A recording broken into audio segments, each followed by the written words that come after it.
Hi everyone, this is Usha Pandit, your Mindsprings English teacher. Today I'm going to do transformation of sentences, one sentence actually, and I've taken it from my book Language with Ease, grade 6. Language with Ease is a beautifully layered book. Very gently it is layered and the frequency makes learning permanent. So the grade 6 child is able to do a sentence like this without a lot of problems because he has very gently come up with it. You don't waste a lot of time, you spend 10 minutes doing it, but because of the frequency it becomes permanent. It's a bit hard for some teachers to understand this, but if they did it, it would be magical.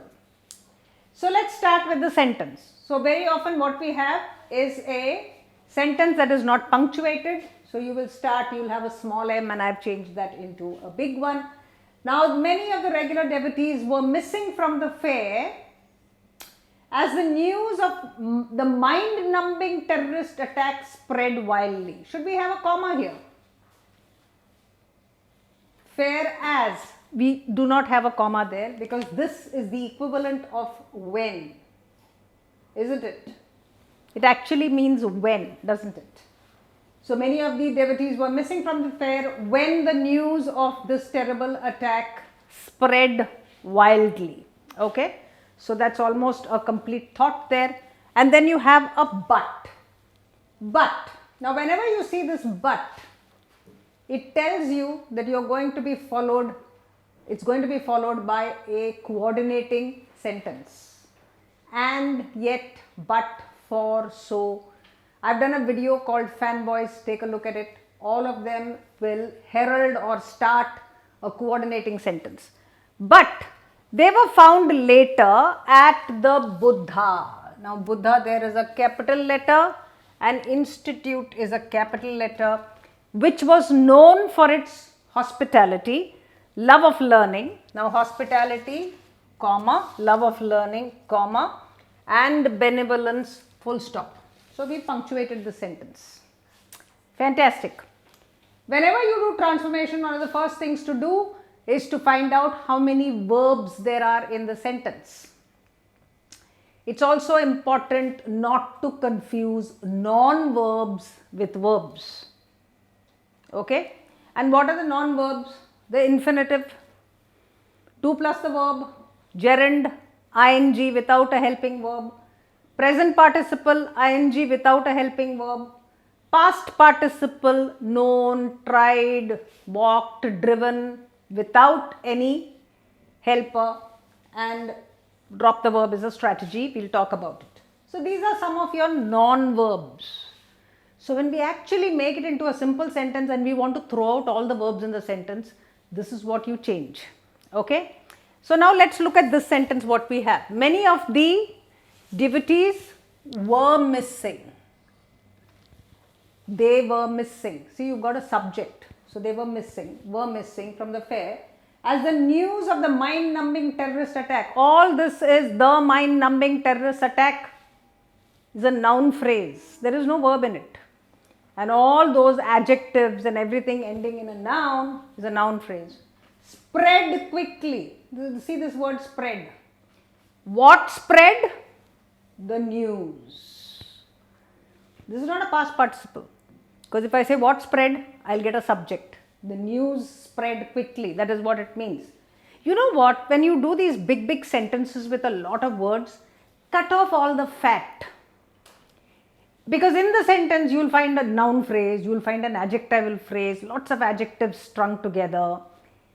Disregard, bring it down to its most essential things. What spread? News. Now news can be of anything. I would have written maybe 6-7 lines on the news. No need. News spread. That's it. News spread wildly. But, now when I start a but there, I need to put a comma here, or if it's a different, I'm going to put a semicolon because it's going to be a different thought. It's a huge thought there. So I don't want to mix it up with the others. I'm going to put a semicolon. Now you've got but there, which is a coordinating conjunction. They were found. Now who were found? Who were found? They were found. Who is they referring to? It's referring to the devotees. But they were found later at the Buddha Institute. Okay, so that is one full thought in itself. If I say they were found at the Buddha Institute, it's a full complete sentence. It does not require anything. You might ask me who's they, and I'll say the devotees were found at the Buddha Institute. It's a perfectly good sentence. So this is definitely a coordinating clause after but. Which, now look at this word which. It's a marker normally for a adjectival. It is going to tell you more about the noun. Which noun? Institute. Which institute? Which was known. Was known. Verb. Which was known for its hospitality, love of learning, benevolence. Which was known is a passive verb because I can put a by after that. Which was known by people. Which was known by the people of Bangalore. Which was known by the people of the great city of Bangalore. I can keep on writing lots of stuff. But essentially, known by the people is the bare essence of what I am trying to say. So therefore, was known for its hospitality. Now whenever you have a for, you are likely to have all these nouns after it. I think I have told you this also. So for hospitality, learning, benevolence, all are what kind of nouns? They are qualities, abstract nouns. And therefore, how many verbs do you have now? You've got 1, you've got 2, you've got 3, and you've got 4. If you have 4 verbs, you have got 4 clauses. What kind of a sentence is it? There's a coordinating clause and there are subordinating clauses. So therefore, it's a compound complex sentence. When you see the when, if it's answering an adverb, it's asking when to the verb. When were they missing? The devotees were missing from the fair as or when the news came. When did the news come? When the devotees were missing. Adverbial clause subordinate. Which, telling you more about the institute. Adjectival clause subordinate. But, coordinating clause. It's a compound complex sentence. Like this, you can do it.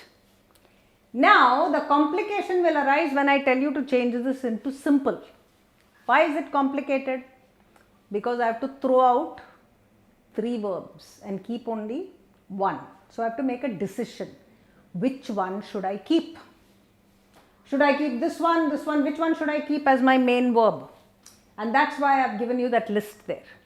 You know what I am going to do? I am going to cut this verb and I am going to put it here. Many of the regular missing, instead of regular I can say missing devotees, and I will cut this regular because regular missing devotees sounds funny. But many of the missing devotees, when you are asked to change something, don't change the most important words. You don't have to put every word in it. You have to knock off the verbs. So therefore, many of the missing devotees, I have taken out this, see, I have thrown it out straight away because I made it into an adjective. From the fair, missing devotees from the fair, many of the missing devotees from the fair, when the news of the mind-numbing terrorist attack spread wildly, when the attack spread wildly, but they were found later at the Buddha Institute, which was known for its. Now I can, this adjectival one, I will take out this was. The minute I take out this was, this becomes a past participle. So therefore, I have taken out one more verb. So I have taken out 2 verbs. So I have got the missing guys, the missing regular devotees. When the news of mind-numbing terror attack spread wildly, were found later. Now, do I want to keep this verb or do I want to keep this one? Whenever you have a when, if you put an on, you will be able to get rid of this verb. On spreading wildly. On the news spreading wildly were found. This but and all I'll cancel. Were found later at the Buddha Institute, known for its hospitality, love of learning and benevolence. So let's look at this. Many of the missing devotees from the fair, on the news of the mind-numbing terrorist attack spreading wildly, were found. I have kept that one verb. Later at the Buddha Institute, known for its hospitality, love of learning, benevolence. One verb, simple sentence. It's quite exciting. Now you will notice that when I was doing this, I didn't just do it like that. I gave myself a bit of time to think. I took out this word regular. I started thinking of which one should I change. So it's a bit of a challenge. It's not the easiest thing in the world to do. But if you know this, if you know what are the things that are not verbs, you will be able to do it easily. I'm going to give you 2 sentences to do, like this one. Try it out. Do it and then look at the description box for the answers and see if you've got it right. Count your verbs and check. There should be only one verb. You should not change the meaning of the entire passage. You can move around words a little bit. You can move around clauses if you want, but try and do it. It's great fun, and then let's have a conversation about it. So subscribe to our channel, press the bell notification, and till I come to you again with another transformation sentence, keep smiling.